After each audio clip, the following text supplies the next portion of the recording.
इतना ब्यूरोक्रेसी हावी है, रिस्पेक्ट नहीं। कई कई इनके विधायक, कई कई मंत्री अंदर ही अंदर घुटन सी महसूस कर रहे हैं। नमस्कार दोस्तों, मैं हूं आपके साथ हर्ष भारद्वाज। इस बार के लोकसभा चुनाव में यूपी में बीजेपी को तगड़ा झटका लगा है। पार्टी ने उम्मीद की थी कि 80 में से 80 सीटें वो जीत जाएगी, लेकिन आंकड़ा 33 पर ही सिमट गया, जिसके बाद से ही यूपी की राजनीति उबाल मार रही है। और इस समय तो उत्तर प्रदेश में योगी बनाम केशव प्रसाद मौर्य की सियासी लड़ाई भी शुरू हो चुकी है। ऐसे में यूपी में बीजेपी का एक और विकेट गिर चुका है, यानी दर्जा प्राप्त राज्य मंत्री सोनम किन्नर ने अपने पद से इस्तीफा दे दिया और संगठन को मजबूत करने की कसम खाई।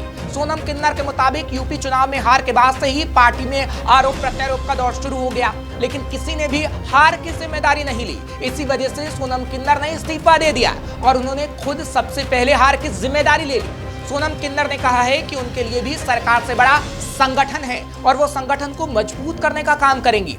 अधिकारी, जो काम करने वाले अधिकारी वेटिंग में है, इधर उधर बना रखे, और जो निकम्मे टाइप के अधिकारी उनको जिला दे दिया गया, जो लूट रहे हैं, घर भर रहे हैं। इनकी जांच बैठे तो इतना ही भ्रष्टाचार में लिप्त है यहाँ के कुछ अधिकारी, जो जिला अधिकारी हैं, पुलिस के लोग हैं। मुख्यमंत्री जी से शिकायत करते करते थक गई। मुख्यमंत्री जी मानिए का कोई असर नहीं हो रहा है, उनकी बात का कोई असर नहीं कर रहा है। मुख्यमंत्री जी जब तक ऐसे अधिकारियों को घर में बैठाएंगे, ऐसे अधिकारियों को बोरी बिस्तर नहीं बंधवा देंगे। कुछ अधिकारी तो अंदर से कुछ और हैं और बीजेपी कार्यकर्ताओं का अपमान करते हैं, बीजेपी के नेताओं का अपमान करते हैं, बीजेपी के नेताओं को सुनवाई नहीं हो रही है। बिल्कुल सही बोले हैं माननीय केशव प्रसाद मौर्य जी जमीनी व्यक्ति हैं और उन्होंने संगठन को समझते हैं, संगठन को तैयार किए हैं, संगठन की विचारधारा से प्रभावित हैं और संगठन ही सर्वोपरि है, न कि सरकार। अब जरा इन शब्दों पर ध्यान दीजिएगा जो उन्होंने कहे हैं कि सरकार से बड़ा संगठन है, और ऐसी ही बात केशव प्रसाद मौर्य की तरफ से भी की गई थी। जब हाल ही में हुई संगठन की बैठक में डिप्टी सीएम ने कहा था कि सरकार संगठन से बड़ी हो गई है, लेकिन हमेशा सरकार से बड़ा संगठन है और रहेगा। और अभी जब सोनम किन्नर ने ठीक ऐसी ही बात बोली है, तो कुछ जानकारों का मानना है कि केंद्र के इशारे पर अब योगी को किनारे करने और केशव प्रसाद मौर्य को सीएम पद की जिम्मेदारी देने के लिए फील्डिंग सेट की जा रही है। फिलहाल ऐसा है या फिर नहीं है, अभी किसी को पता नहीं है। यहाँ आपको बता दें कि यूपी सरकार ने सोनम किन्नर को Uttar Pradesh transgender welfare board का उपाध्यक्ष बनाया था। वैसे तो वो अजमेर से संबंध रखती हैं, लेकिन पिछले कई सालों से यूपी के सुल्तानपुर में वो सक्रिय हैं। सोनम इस समय सुल्तानपुर की ही किन्नर आश्रम की पीठाधीश्वर भी हैं। राजनीति के अलावा किन्नर समाज को बराबरी का हक मिले, इसके लिए उनकी ओर से कई अभियान चलाए गए हैं। इस समय भी वो कई सामाजिक कार्यों के साथ जुड़ी हुई हैं।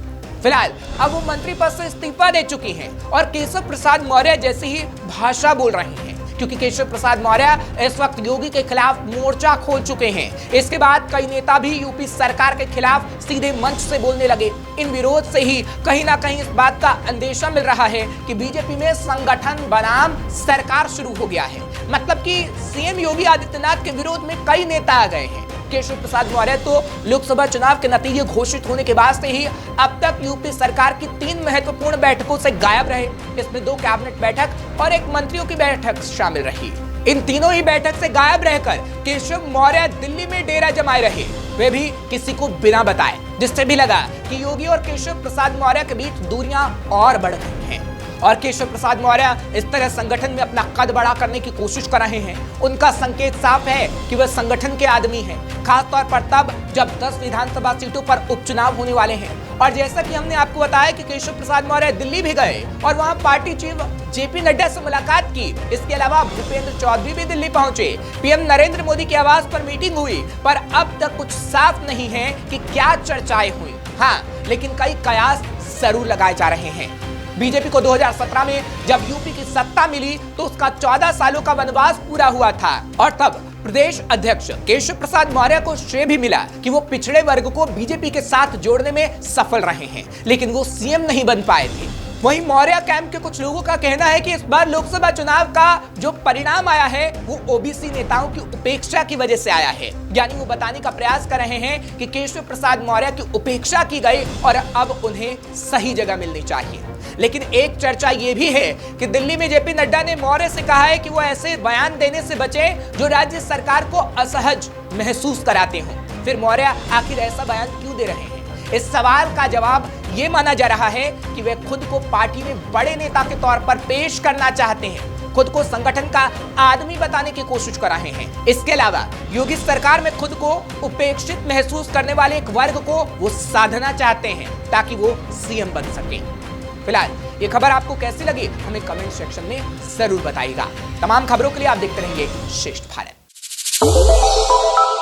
श्रेष्ठ भारत पर खबरों से जुड़े रहने के लिए चैनल को सब्सक्राइब और लाइक करें, बेल आइकन दबाएं और देखते रहें श्रेष्ठ भारत।